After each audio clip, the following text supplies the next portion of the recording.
오늘도 주신 하나님의 말씀을 통해서 우리에게 말씀하십니다. 성령께서 이 자리에 임재하셔서 여러분 마음에 감동을 주시고 각자에게 주시는 메시지로 들려지는 역사가 있기를 주의 이름으로 축원합니다. 우리는 지금 성막을 계속 말씀을 통해서 듣고 있습니다. 성막 가운데 그 핵심인 성소와 지성소를 지난주부터 계속 보고 있습니다. 그 안에 뭐가 있는지, 그리고 또 그 안에 어떤 것들이 있는지를 보고요. 오늘은 특별히 그 성소와 지성소를 덮고 있는 덮개를 보려고 합니다.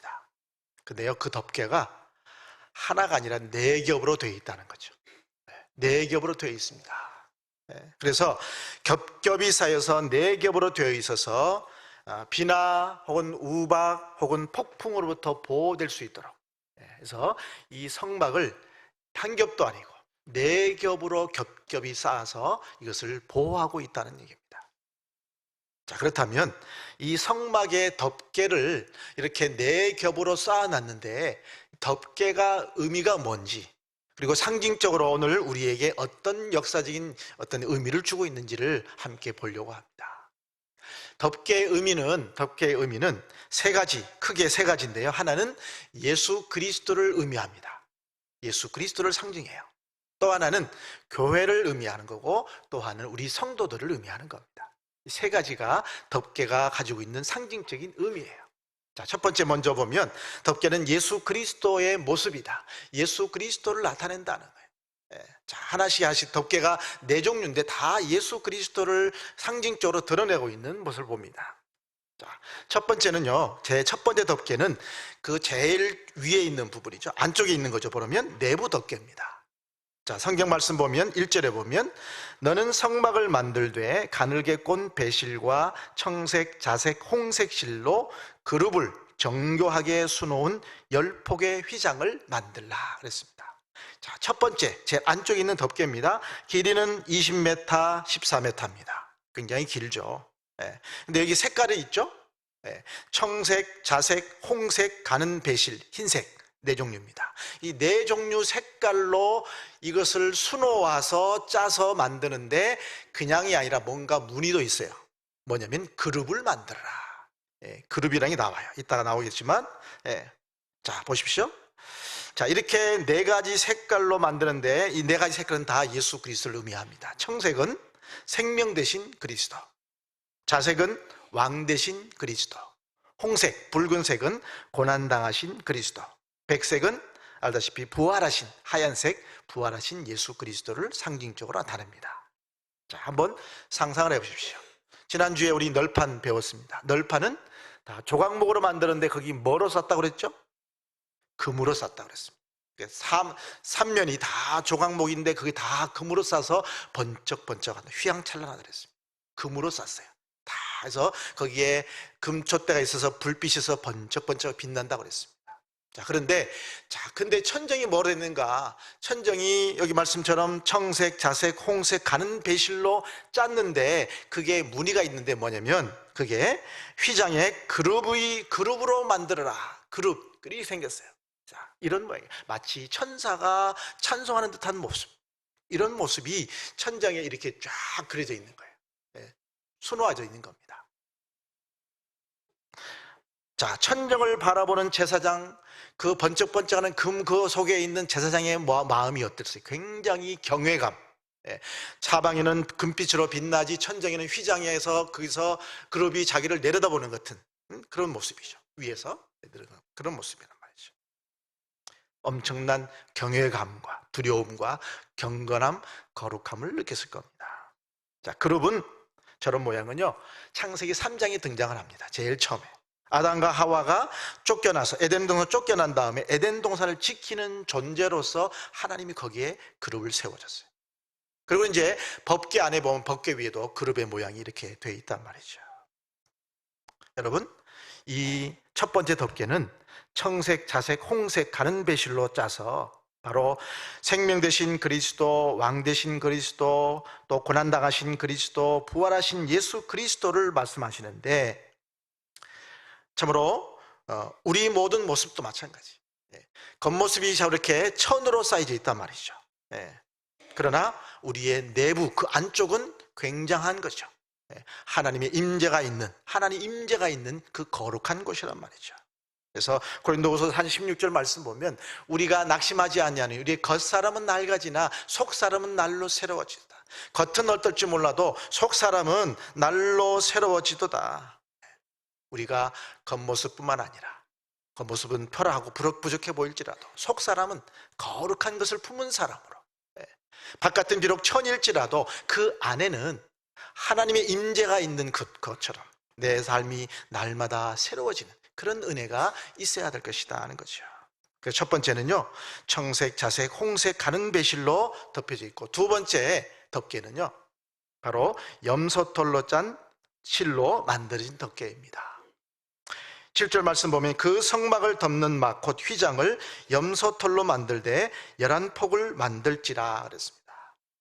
앞에보다 한 1m 더 넓게 덮어야 되기 때문에 조금 더 길게 만들라 그랬습니다.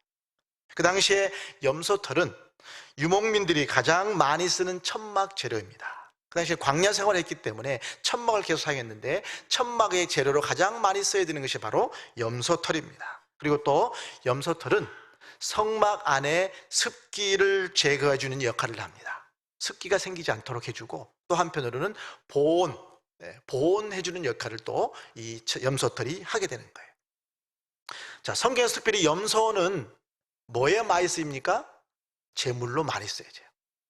하나님 앞에 제물로 쓰여지는 동물로 가장 많이 쓰여지는 것이 염소입니다. 그래서 대속죄일에도 속죄 제물로 염소를 바치게 됩니다.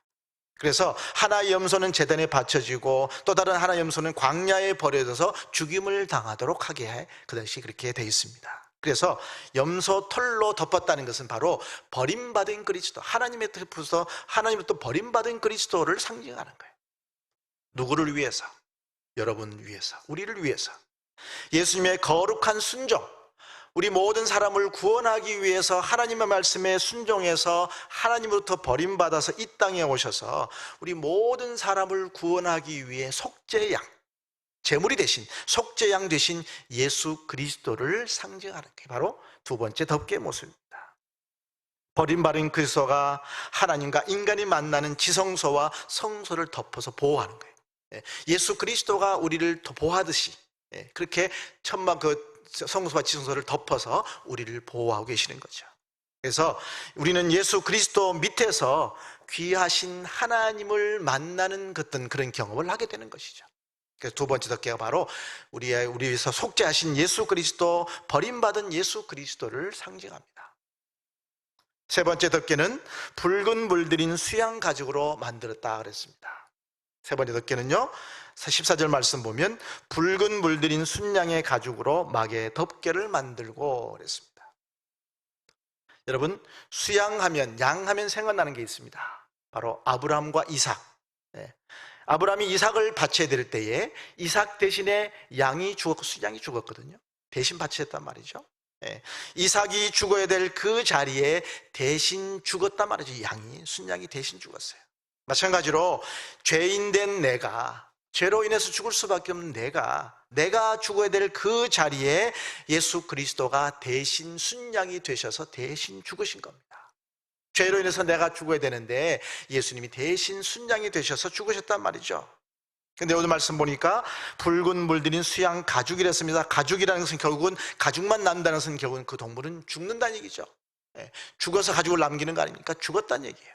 또 붉은 물들인다는 말은 결국은 피를 흘렸다는 얘기예요. 피를 흘렸다는 얘기예요. 예수 그리스도께서 우리를 구원하시기 위해서 십자가에서 물과 피를 다 쏟으셨다 그 말입니다.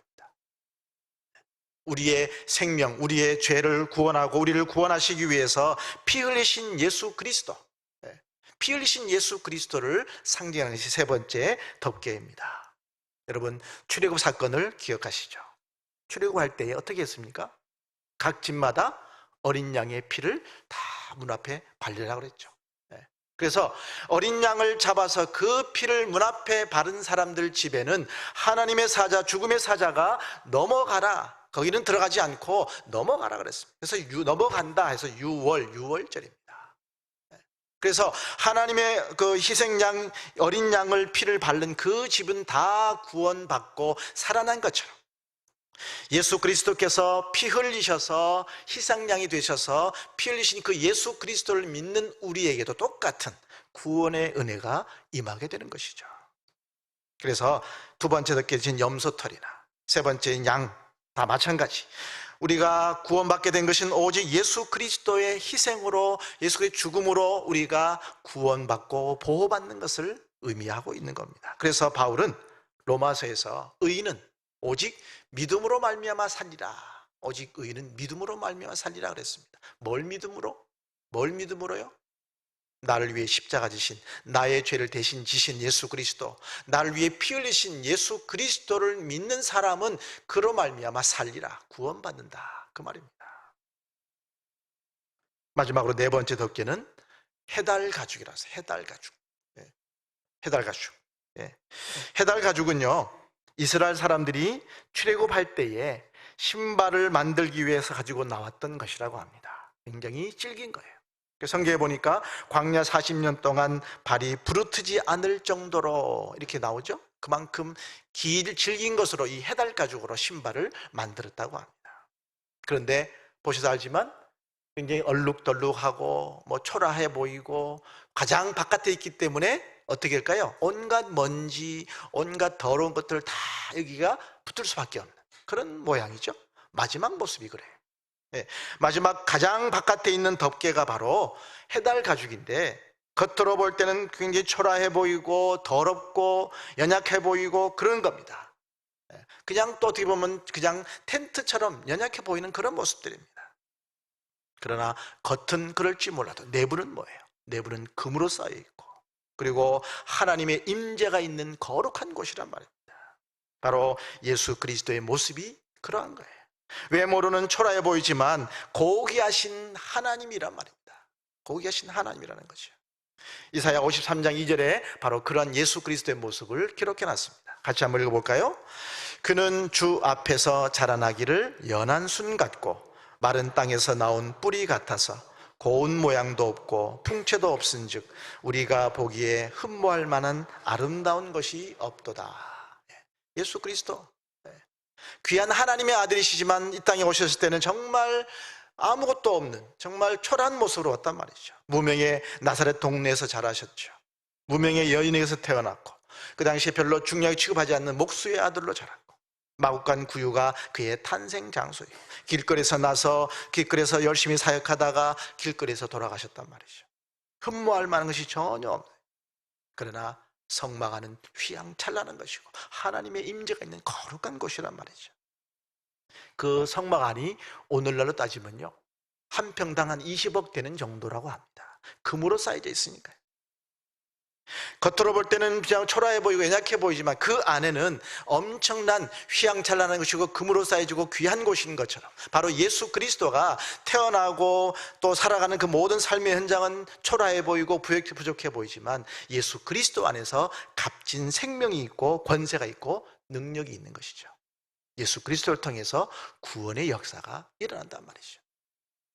마지막 덮개의 모습, 겉모습은 초라해 보이는 것, 그것이 교회와도 연결시킵니다.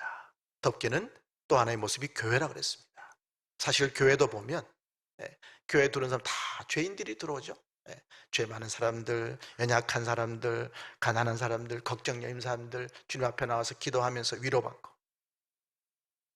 그러나 부족해 보이지만, 그러나 교회 안에는 전 세계를 움직일 수 있는, 흔들 수 있는 기도가 있는 곳이 교회입니다.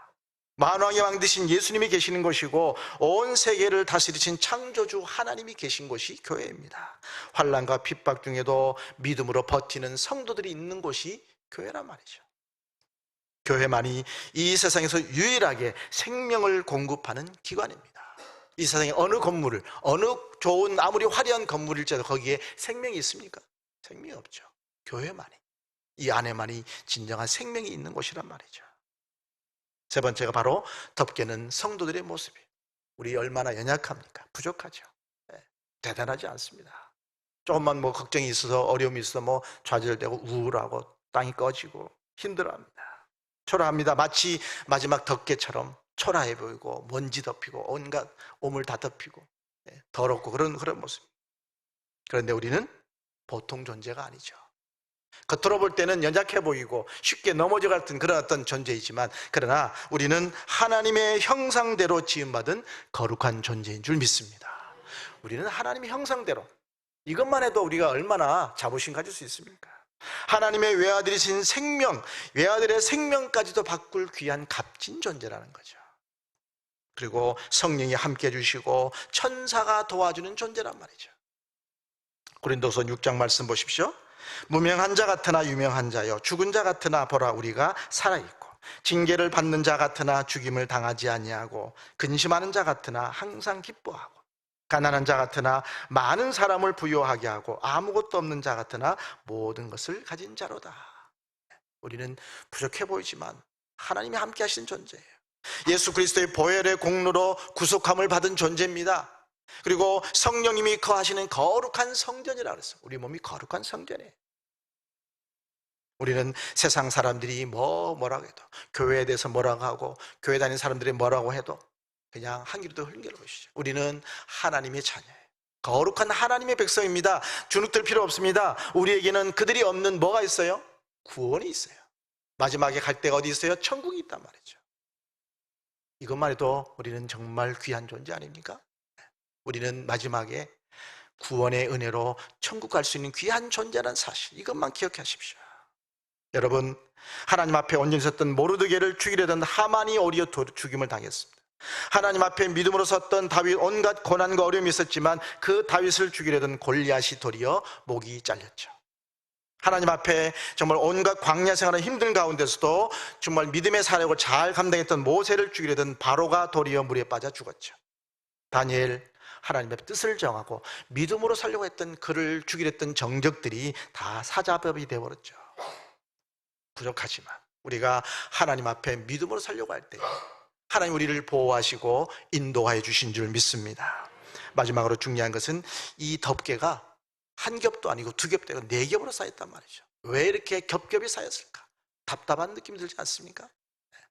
결국은 뭐예요? 네 겹으로 꽉 덮였다는 것은요, 그 교회로 상징되는 곳, 예수 그리스도로 상징되는 곳, 그 성소 안에는 세상에 그 어떤 것도 들어올 수 없다는 거죠. 세상에 어떤 것도 들어올 수 없어요. 세상에 빛이 들어오면 안 되기 때문에 꽉 덮어놓은 거예요. 거기에는 예수님의 빛, 하나님의 빛만이 들어와야 되는 거죠. 우리가 그리스도를 살면서 세상의 전통이나 습관이나 관습들이 여러분에게 들어오지 못하도록, 내 삶 가운데 죄악된 것들, 악한 것들, 또는 잘못된 것들 들어오지 않도록 우리는 하나님의 말씀으로, 하나님의 빛으로 충만한 여러분 되시기를 간절히 바랍니다. 여러분 한 사람 한 사람 귀한 존재라니까. 나는 하나님의 형상대로 지음받은 존재야. 하나님의 자녀야. 예수 그리스도의 피로 구원받은 존재라는 사실을 기억하며 어떤 상황 가운데도 믿음으로 서서 승리하는 여러분 되시기를 간절히 바랍니다.